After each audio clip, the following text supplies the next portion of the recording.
arrays facility is not available, but that can be enabled by using this NumPy.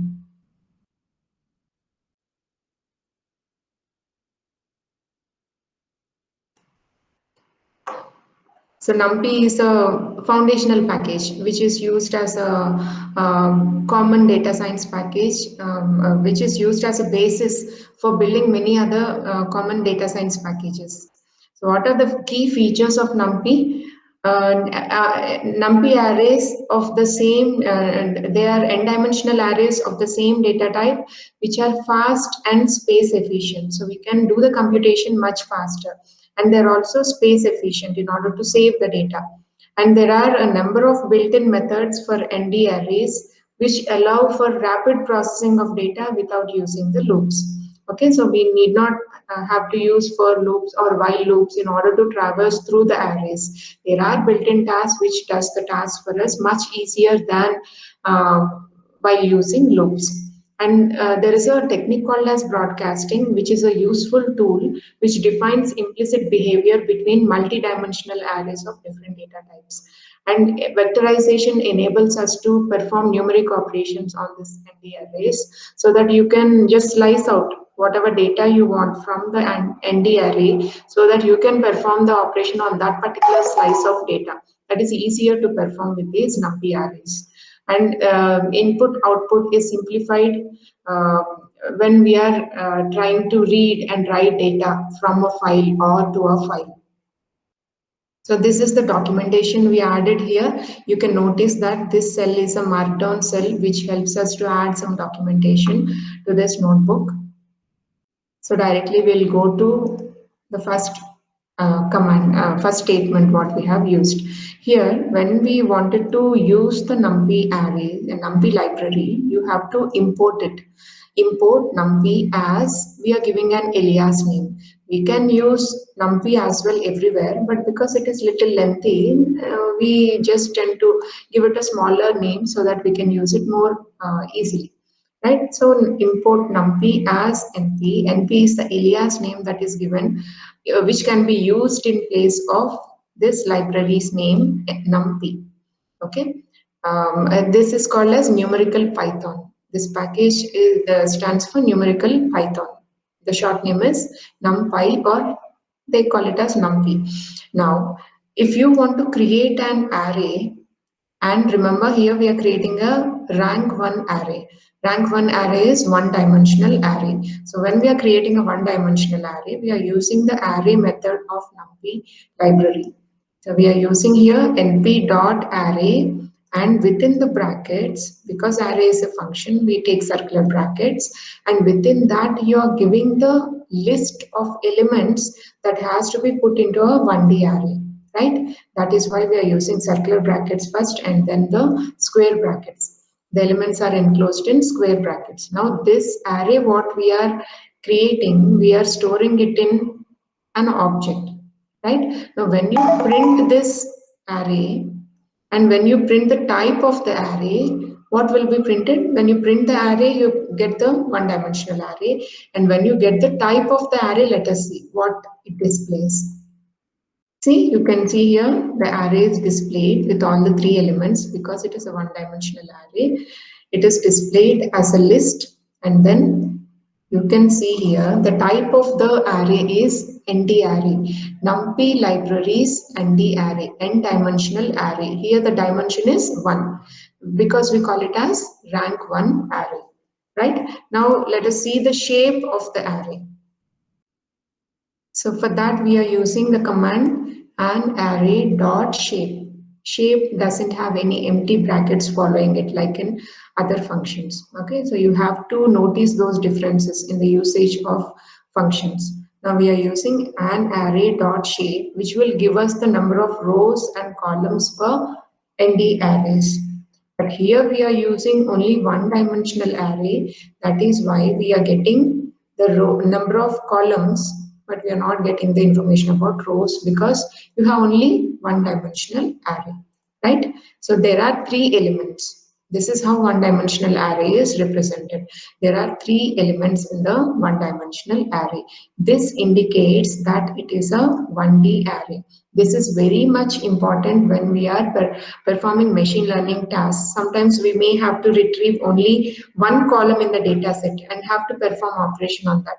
And when we are retrieving it, it may be extracted as a two-dimensional array with the shape 1 by 3, 1 row and 3 column, and you may have to convert it into list of values where it has to be converted first into 1D array. In such cases, this one-dimensional arrays will be useful. So you have to be very well versed with such kind of notations where how one-dimensional array is represented or how two-dimensional arrays are represented. Okay, so this is the representation for one-dimensional array. Now, if you want to extract the values by using the index number, you can do same as you do with arrays. You can see here you're using the array name and the index number. This refers to the first index number, zeroth index number, which gives us the first element. This refers to first index number, which gives us the second element, and this gives us the third element. So you can notice here that the index numbering starts from 0 as we do with arrays. So when you print this, you can see all the one-dimensional array elements printed here. Okay, now if you want to assign some value to the array element, still you can do that by referring to that element and by referring to that location and assigning some value. So you are trying to assign 888 to the element to the index number 0, means whatever is existing in 0, that is 3, will now be replaced with 888. So when you print this array, you can notice the difference. 888 replace 3, and the other elements are kept intact because you haven't performed any modification task on those elements. Now let us see how to create two-dimensional arrays. When we are creating two-dimensional array, you use the same function array, and instead of one list, you give two lists. But you should be very careful about these brackets that we are using. Here we are using two square brackets. Did you notice? When we are creating a one-dimensional array, we enclosed one list within the square brackets, which indicates that array is the function being used to create a one-dimensional array. So you supplied as parameter just one list. Here you wanted two-dimensional arrays. So you are specifying two lists here. And these two lists should be further enclosed in one single list. That is why here you can notice this bracket, this square bracket and this square bracket here are enclosing two different lists in order to create the array. When you print this, it will display the array in the form of rows and columns. And if you get the shape, it will display 2 by 3, 2 comma 3, because you have 2 rows and 3 columns. Now, when you are accessing the elements, remember, when you are accessing a one-dimensional array element, you have to specify one index number. But when you are accessing two-dimensional array elements, you have to specify two index number. First index number refers to rows and second index number refers to columns. So you're using, let us see here, when we are displaying 0th rows, 0th column element, 11 will be displayed, 0th row first column element, 12 will be displayed, and so on, right? So when you execute this cell, you can see for this statement, print another, the two-dimensional array is printed. It has 2 rows and 3 columns, and the shape of it is printed as 2 comma 3. That is, it has 2 rows and 3 columns.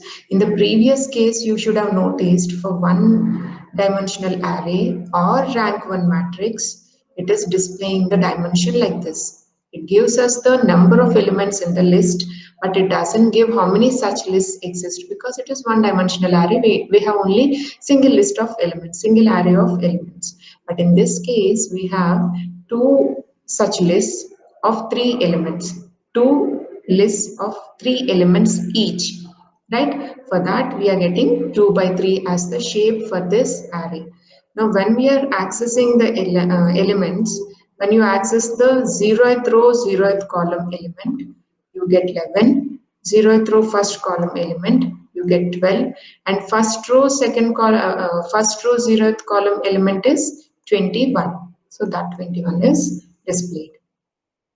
Now, sometimes you may want to create arrays with all zeros embedded into it. In such cases, you can use the function called as zeros from the NumPy library. Okay, so this is how you create a two-dimensional matrix with 2 rows and 2 columns, all embedded with zeros. For that, you use np.zeros, and you're saving it in the object array object ex1 and printing it. When you execute this, you can see a 2 by 2 matrix is created with all zeros embedded into it. Now, sometimes you may want to fill a single number into all the elements of a matrix when you're creating it. For that, you can use np.full. When you use np.full and give the dimensions and also the element with which the array should be, with which the matrix should be filled with, that should be supplied as the second parameter. The first parameter is the dimension for the array, and the second parameter is the element with which the the matrix should be filled with, right? So that is 9 we have given. So when you execute this, you can see that 2 by 2 arrays created, sorry, 2 by 2 matrix is created with all elements being 9. Now, you may want to again fill only the diagonal elements. So you have the array element, you have the matrix elements, and along the diagonal, if you want to fill with some value 1, all ones, okay, that is called as I matrix, or you may call it as diagonal matrix. In that case, you have to use the function np.I. np.I 2 by 2 is all the diagonal elements will be filled with 1. When you execute this, you can see along the diagonal 1 is embedded into this matrix. Now, if you want to fill only ones that we have seen, or ones we haven't seen. If you want to fill all the matrix elements with 1, you can do that by using the function ones. np.ones create a 1 by 2 matrix, 1 row and 2 column matrix. Now you can see 1 row is created with 2 columns, but all the elements being 1. Right? And always notice carefully the number of brackets that it is using. If you have only single square brackets, we call it as rank 1 matrix, but here you are having two brackets being used, which makes it a two-dimensional array. Now you are creating, now we are trying to see what is the shape of this matrix. So when you give ex4.shape, you can see that the shape is given as 1, 2, right? Because it is a two-dimensional matrix with 1 row and 2 columns. Because you have created it with np.ones by giving the dimension 1, 2.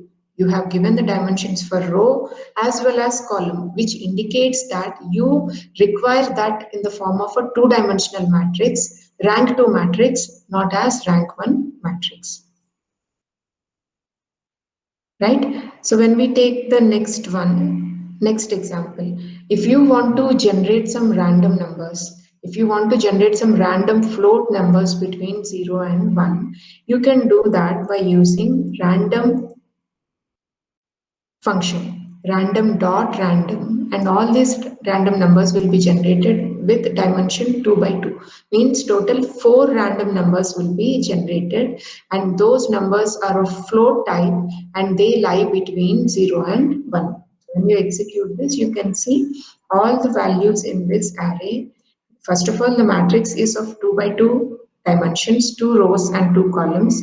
And because you're generating random numbers, because of this function random, it generates float numbers between 0 and 1. Now, when you execute this again, another set of random numbers will be generated. Now, if you want to generate only integer values within a particular range, right? In such cases, instead of random, you can use rand int. When you give the range, it will display random numbers from 0 to 6, one at a time. So when you execute this again, it will generate a different random number.